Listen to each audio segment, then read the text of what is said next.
I think there were a few dozen people. And that's amazing for a paper that has a circulation probably about 80,000, I believe, our morning paper. As an open invitation on the front page of the paper. And we, the people, whether veterans or not, in the peace movement, we do it for the victims of the war and the people who are prosecuting the war, our soldiers. They are victims of it also. And one of the main reasons I personally joined the peace movement in 2002 was the fact that you really can't express yourself in that way, against a war while you're in uniform. It's not very doable in these times. I felt like our soldiers, everyone was being misled, but our soldiers in particular were not getting the real facts of Iraq, and wanted to try to stand up for and speak out for people who couldn't speak out for themselves at that time. I haven't regretted it yet. So this is a picture. This is actually the rally on the VA grounds. Spruce Hall here. Excellent people. The people here are still rallying for peace somewhere. So we've continued. Another thing wanted to address. I've got a video coming out on this same spot, on the same slot you're seeing this, called Psy-War. I actually just reviewed it, and so much of the war started with lies. They tortured some poor soul into saying whatever they wanted him to say, and have no doubt that they could torture anyone who's watching this show into saying anything they wanted to say. Now, you waterboard somebody 183 times, you will say whatever that person wants you to say. Psychological operations have been a huge aspect of the Iraq War and Afghanistan wars. One of the many operations was the toppling of the statue of Saddam in Ferdo Square. I was aware that Kathy Kelly, who just recently visited Fort Wayne, a great peace activist, was in that area a few blocks away at that time. And it was fake. It was toppled by a tank rescue, kind of a tow truck for tanks. And it was done by the American military. They took pictures of Iraqis on a rope, and that's what made the front page of the world newspapers. Kicking the head down the street. We probably chopped the head off. It's just, it's amazing. And this is addressed. It's well documented, and the military admits it. They admit it now because it worked, and I guess, I don't know, they have no need to deny it. This was in the same vein as Jessica Lynch. They took a regular girl who got caught up in extraordinary circumstances and tried to make her G.I. Jane, and that was, again, something that was used to disguise our greater events, our entry into Baghdad and other things going on at that time, and things that just no basis in fact. I encourage everyone to review their sources. There are people working constantly spreading disinformation. I had someone tell me that whenever Saddam's sons got stuck in a traffic jam, they just shot the person who was in their way and had the driver, move the car. I really don't see that working out a lot. It basically doesn't pass any kind of a test of what might have. I can't see it being a regular event. It'd be dangerous. What we have here, actually, probably the best letter ever wrote, Pentagonorrhea. We had so many support ribbons, and these things did not always exist. Things have changed rapidly. Before this period of time, I don't remember support ribbons before this decade.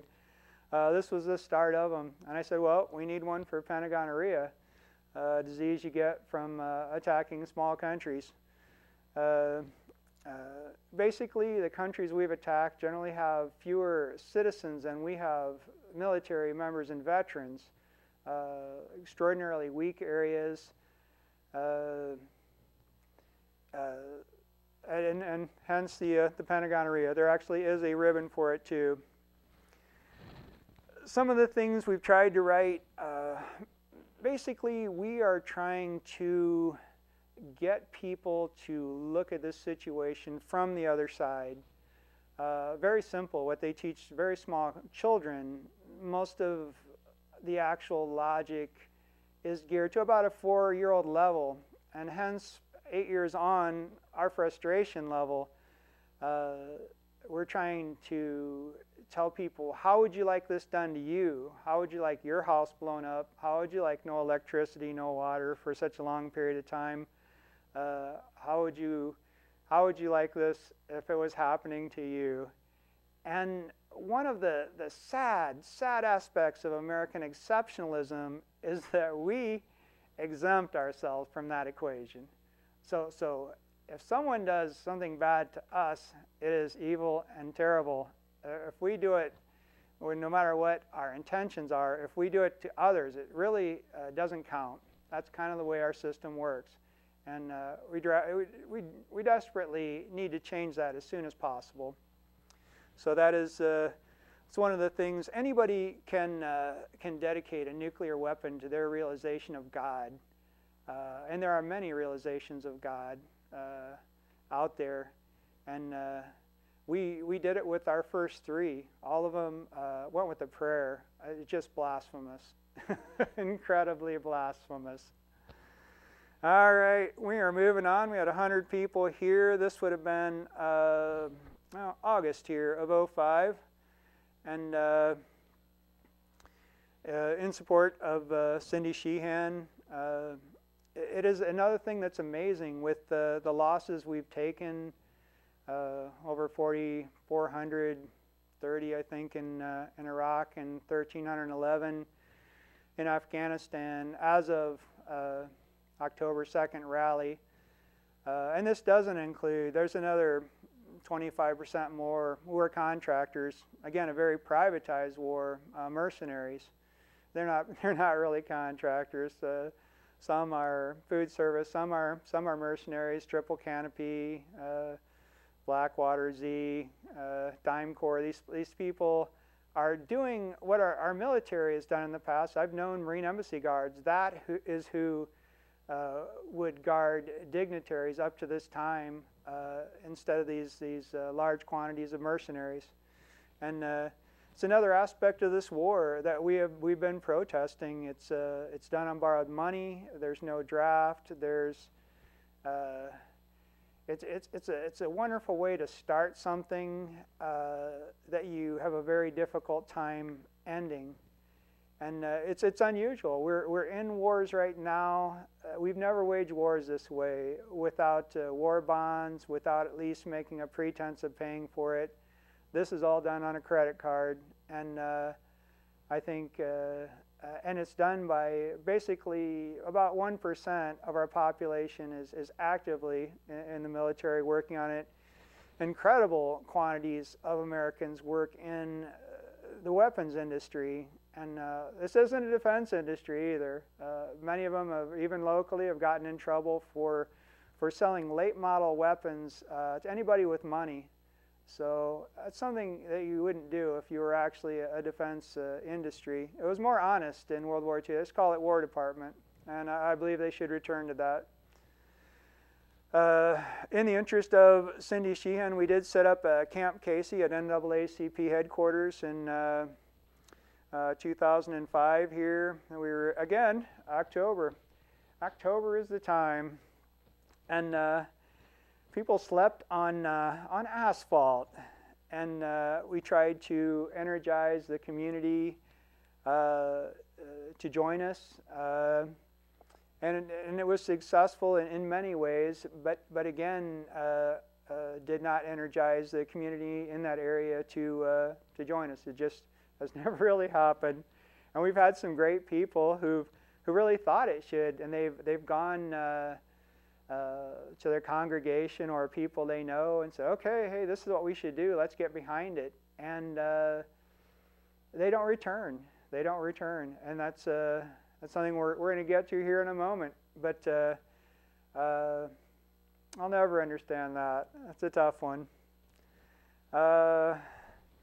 We protested many times at the federal buildings. This is where, in the past, before Senator Lugar moved his office, Senator Bayh, Senator Lugar, and Congressman Souder maintained their offices there. So we often had vigils for specific reasons as far as funding. The way you end a war is very simple. You just quit paying for it. And this is something we've hoped for on many occasions, primarily when funding comes up. But again, it's something that's been so difficult to do at this time. The cost of the Iraq War in particular was not included in the regular budget. It was very difficult to see. Our official military budget is varied in this time, of course, constantly escalating. I remember there was a time, I think Korea was like $13 billion, an outrageous amount. Right now, it's $700 billion at least, but when you add in so many other interest, debt, and the care of veterans is incredibly expensive. Caring for a combat veteran is often outrageously expensive. One gentleman I've heard of at IPFW has incurred bills of $2 million from being shot in the back. That was in Afghanistan, and he's young. He's young. Easily to see another million or so. This is for one person, and you can't walk away from someone like that. The military did try to get him to sign off, give him $100,000 to sign off, and he's smarter than that. I'm proud of him. But many of our veterans are going to need lifetime care, psychological, physical care. The cost of this war is unknown, and it will continue through the life of the veterans of this war. The effect of it goes through generations, broken marriages, children who've lost their way through lack of parental guidance. You know, sometimes one or more of their parents can be in the war theater. Military people marry other military people. And one of the things I learned in the Air Force, you have to maintain readiness. If you're going to get on a plane and go somewhere, your affairs have to be in order always. And then there are people, grandparents, relatives, friends who take care of your kids. It's an incredible sacrifice. And it's something specifically, particularly in the case of the Iraq War, an unnecessary war, that is, it's egregious. It is egregious that this should be done only under necessity, and instead we're sending our National Guard, again, something that has not been done on this level, to take people who should be available for floods, tornadoes, hurricanes, and activate them and send them to the other side of the world to kill people. So the banner will continue here. One of the last things, and this truly, I find it funny, we protested Ken Mehlman, and he came to GOP headquarters on Main Street, Fort Wayne, Indiana. And there were people in the movement who said, well, you know, should we protest him? He's gay. Well, you know, would it be right to protest him? I said, yeah, it is. It's right. And this is a man who really made his name working for George W. Bush, and opposing gay marriage, and opposing what gay people consider their rights. And he's recently come out of the closet and accepted the fact that he's homosexual. That's not a problem, but it is just so strange that you know, he was in a position in the administration to actually help a group of people who he belongs to, and at that time he was opposing an entire agenda, and it does speak to a larger picture. We're going to get on this in other characters here, Colin Powell and others, but very strange. Very, very strange times. And he was an architect of this war, and he was wrong on both issues, really. So that's something else.